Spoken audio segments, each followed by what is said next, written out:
Helen Thomas is an English actress who has had many television and film roles, but is perhaps best known for her recurring role in Eastenders. She was born in Freetown, Sierra Leone, and emigrated to the UK at the age of 9. She's been nominated several times for Best Actress for the Emma and the Black Media Awards. Miss Thomas has over 25 years in the film and TV industry. Noah's got a chance to sit down with her on her latest visit to Ghana. In a previous interview I did with Malik Yoba, he said as an actor you have to be CEO of You Incorporated, right? Basically, so you have to live your life kind of like an entrepreneur yourself, right? I guess so. You agree with that? Yes, I do agree with that. Okay. I'm the CEO of Ellen Thomas, the brand. I was really into a story about that. I remember one time I was on set and I was talking to another actor, and they were, myself and the director of the TV show, were talking to another actor, and they were really complaining about how their agent isn't doing much for them. My agent isn't doing this, my agent isn't doing that, he doesn't do that. And then the director turned around and said, wait a minute, it's your career, not your agent. Your agent has 50, 70 or however many people he has on his books that he's looking after. But each individual, it's your business. It's your career. What are you doing for you? And it wasn't directed at me, but I tell you what, I did go away and think about it. I went away and I thought, oh my goodness, what am I doing for myself as opposed to expecting my agent to do everything for me? I have to be proactive because it's my career, it's my business, it's my life. Yeah. So take control. So I read a quote of yours. I believe that our background and circumstances may influence who we are, but we are ultimately responsible for who we become. That's correct. I guess my question for that is, how has you feel your background has shaped, the way you view Africa and how you see opportunities where others may not see it? Okay. My background is shaped because my grandfather on my mother's side was at the time the government inspector when I left Sierra Leone when I was 9 years old to go live with my parents in the UK. Okay. But he was so keen on education, and again, like your Adventure Junkies CEO, he made it fun. So for me, even at school at that very young age, my school results made him the happiest man. He was very proud to show my results to his friends, like my granddaughter, A star, A plus. And that really encouraged me, and he made learning like the most amazing fun thing. So automatically, because I loved him, I wanted to. But it stayed with me. It has stayed with me. So coming from that background, there was no way that I wasn't going to, excel. Not only to please my parents, but to please me. You have to, absolutely have to. To whom much is given, much is even more is expected. How did you know you wanted to go into acting? Oh, it was the only thing. I started off, when we first came to the UK, me and my sisters, Saturdays, you have your chore that you have to do. Yeah. Because you're African. Yeah. So after you finished your chores, you had to have a hobby. That's what my mother said, you have to have hobbies. So it's like, what's a hobby? Well, a hobby is something that you do in your spare time that's fun and easy. And so we were introduced to various things like ballet dancing, athletics, music, and so on. So each of us, 4 of us in my family, 4 siblings, we all chose different things. I chose ballet. So for the longest time, every Saturday morning, I threw down all our chores. You did ballet, I did ballet. And I fell in love with that. I fell in love with the music, the expression, and everything else. What I didn't realize then was that I was in love with the performance of it, the actual telling of the story, the use of your imagination, and all the rest of it. And that's how I got into acting. Yeah, into acting. What was it like trying to break into the industry? What was that process where you say, okay, fine, in your head, I want to be an actor, I'm going to act, right? And then actually bringing it to fruition. Tough.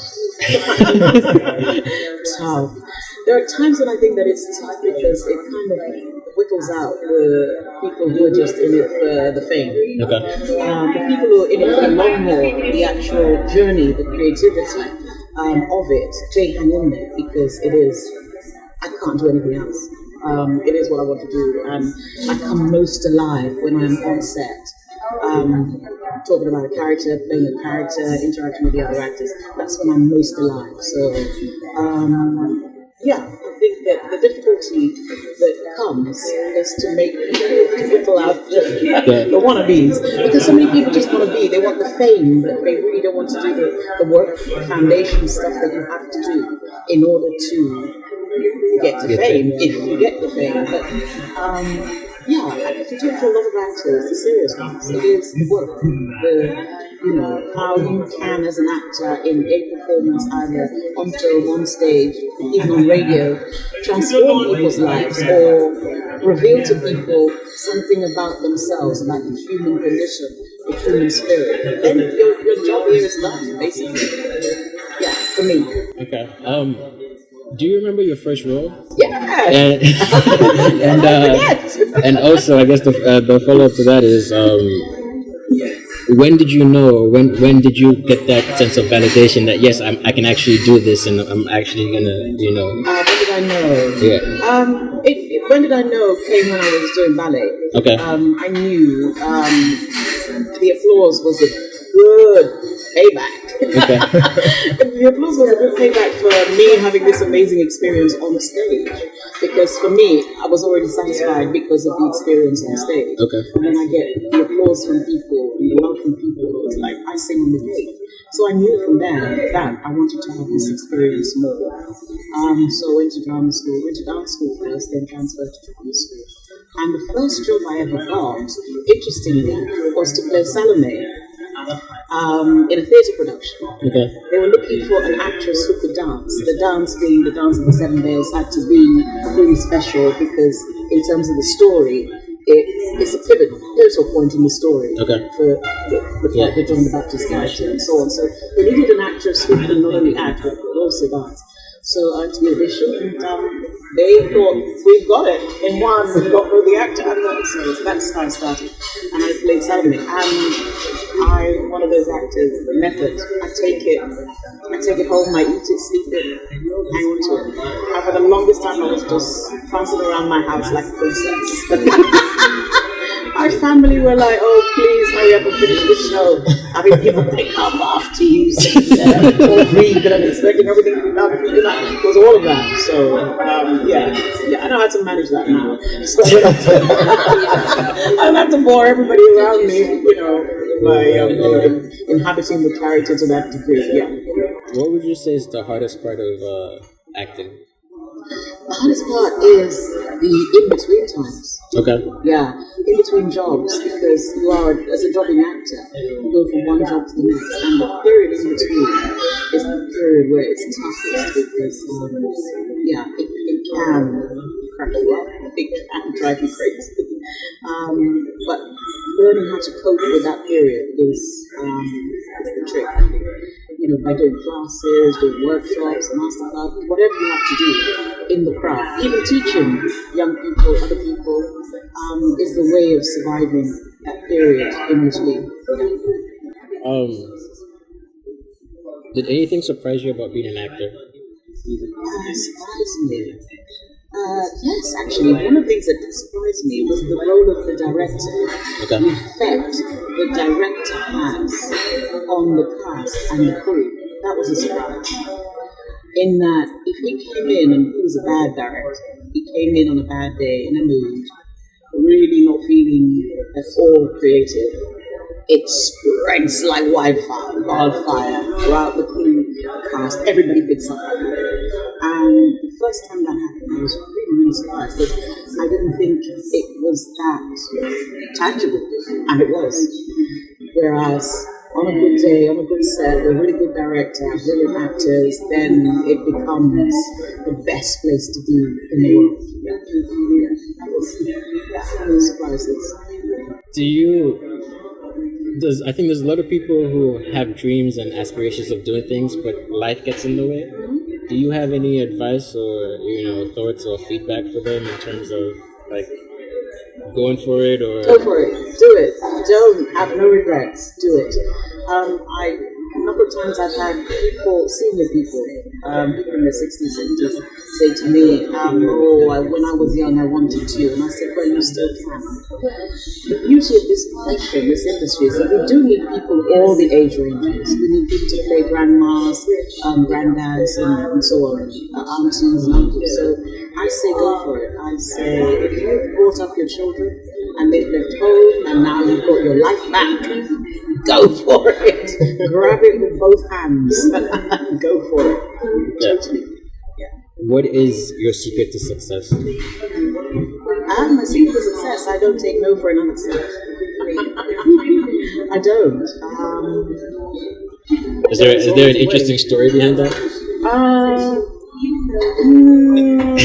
Not really. Okay.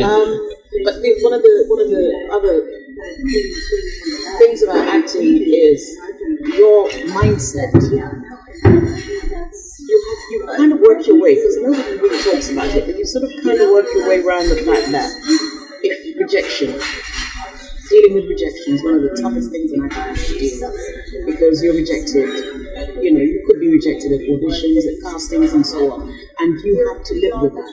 One of the best ways to advise people to live with that, from my experience, is to. They may have wanted an actor who was taller. You couldn't be taller. They may have wanted an actress who's fat and you're slim. They could have wanted a slim one. You're you know what I'm saying? Yeah. So it isn't really about your physical any of that at the time. So do not be downhearted. Do not be despondent. Do not give up and do all of those things. At the time, it wasn't to be, and that's all there is to it. Move on to the next thing. Do you know what I'm saying? Yeah. How much of your success would you attribute to luck, and how much would you attribute to hard work? I would attribute 10% to luck, 90% to hard work. They say that, luck is when hard work and preparation and everything meets opportunity. So 90% is hard work. That's why I say in your time off, your downtime, in between jobs, you really have to keep improving your craft, improving yourself as an actor. Read, you can't read about everybody, read autobiographies, read how people did it, how people who came from having fallen to how they picked themselves up and got back on it again. I can't advise you enough to read. If you can't travel because of financial challenges, you can read, go to the library, pick up a book. Hello. Pick up a book. I've got a library in my house, so any book you pick up, I would have marked out certain sections that resonated, so I can go back and say, at that time this was what I was thinking, and so on. Read. It broadens your mind, it educates you, it entertains you. What's not to love about reading? Please do. What challenges have you faced in being an actor? Now, this is in respect to the touchy subject of the Oscars happening. Yes. What challenges as a woman and as a woman of color have you faced with respect to that? Oh, my goodness. Particularly in the UK, challenges of color and female and color is rampant. There are many challenges I've faced where I've gone for a casting and I've been asked to look at a smaller, less significant, shall we say, part. And in reading the script, I've seen another part that I could easily play. And a couple of times I've been to the casting and I've said, I've read the part they've offered me to read. And then I said, I'd like to read the other. And then I'd get told that, we were not thinking of that as a woman. And we were not thinking of that as a black woman, i.e. a part for a doctor, a lawyer, and so on and so forth. They will tell you that we're not. And a couple of jobs I've lost because I've done that. So I'm now very wary of them, very wary of doing that in an audition setting. So there are still, unfortunately, challenges and elements. in terms of the Milky White Oscars, this discussion needed to have happened last year when they had an all-white Oscars last year. No actor of colour was nominated in any way, shape or form. So it's interesting that we're having this now.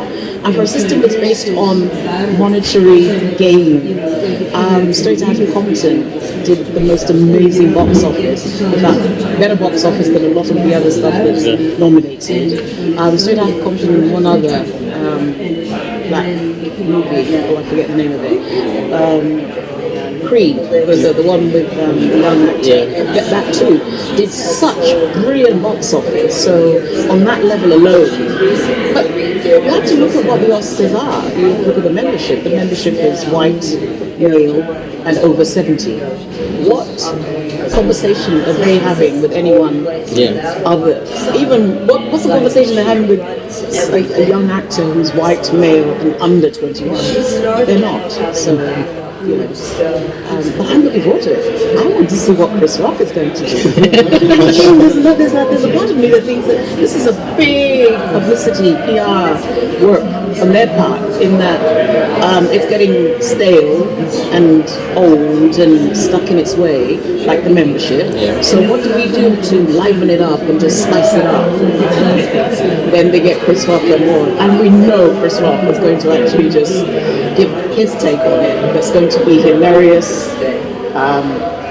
maybe even life-changing for him. So, and they must know we're all going to watch it because of Chris.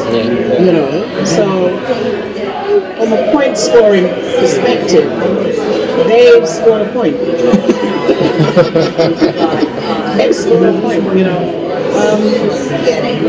But I mean, I'm happy with some of the young people who are doing things online. I really take my hat off to them who are just saying, I'm not waiting, I'm going to just do it and put it online. And a lot of producers, directors in the UK anyway, are looking at the work online. Actors are being cast based on things that they're seeing online. Writers are being invited to write for mainstream shows based on what they're seeing online. So there's an in. Do you know what I'm saying? Just do it. Was that acting or the movie industry on the continent, on the African continent, so close to the big corporations set up Hollywood, the British movie industry, Asia even is a big one. What role does Africa play on a global scale? For me, Africa hasn't started to play the role as yet. Even with something like Nollywood, where something that came out of absolutely nothing, in the same way that Hollywood at the time came out of absolutely nothing. It saddens me that, particularly with Nollywood, the Nigerian government hasn't seen fit to actually invest in an industry that is, I think, something like the third or fourth largest investment, brings an investment into the country. I think it's very sad that they haven't seen fit to do that. They haven't realized the power of it and the value of it. I don't think Africa is there yet, but we're heading that way. One of the reasons why I'm here on holiday is to look at how some of the expertise and the experience I have in the UK for the last 30 years, how I can bring that to make that work in Africa. Is it only a matter of investment or outlook? It's a matter of investment in several ways. Investment in talent via training. That's one of the things that I've noticed that we need, but not just in Nollywood, but also in Ghana. The need for training is paramount. Training actors, training screenwriters, training producers, and so on. That's paramount. And I think that the government needs to just take note. The film and television industry employs a lot of people. Once people are trained in the craft, then they can take that training and run with it. It can take them anywhere in the world. Hopefully they can stay here and practice it. But training is key. That's why so many British actors are doing well in the United States. A lot of actors who are not getting the opportunities that they want, the challenges they want, they go into America and they're getting those challenges in the most amazingly wonderful way, purely because they have the training, they have the foundation, they've come from, and they get brilliant training in the UK as an actor. So to bring some of that training here to Africa, it will just skyrocket, absolutely. And America, the whole world is waiting. America, the Caribbean, the UK is waiting to see what's coming out of Africa. With training, we can actually start to compete with it on a really, really strong financial level. Yeah. What's your advice to the up and coming? Training! Training! Get some training. One of the things that would be really good to do is to... this trip is also kind of like a recce for me, in that I've come to do the groundwork and now I know what it is and what needs to be done. And believe me, I see opportunity everywhere I look. Everywhere I look, I see opportunity. Seriously.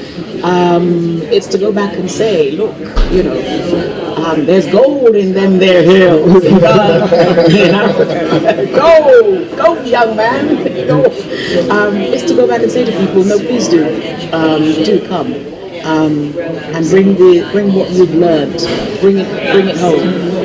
There are young people waiting to hear from you about how to do it well. Not just how to do it, how to do it well, how to do it so that on an international, global scale, it stands up with everything else that's out there making money now. Yes, that's the challenge. Do you have any secret projects that you're working on? Secret. You can just whisper it. What did your mama tell you about secrets? It's not a secret. I wanted to work with Shirley Frimpong Manso for a while, because for me, she was doing amazing things in Ghana. I think using some Hollywood actors as well. I wanted to work with her. And so I met up with her recently, and there's a co-production being in pre-production at the moment. So yeah, not a secret. Secret anymore. We're going to be working together. I'm really looking forward to it. Really looking forward to it. So I'm hoping to be back and forward to Ghana. To keep coming back. Who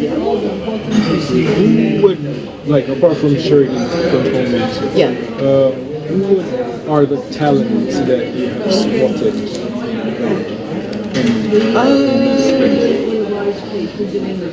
Amma K, Abdulbasi, Jocelyn. I'm singling those two out, and some of the cast from Adam's Apples. I'm singling them out because they have taken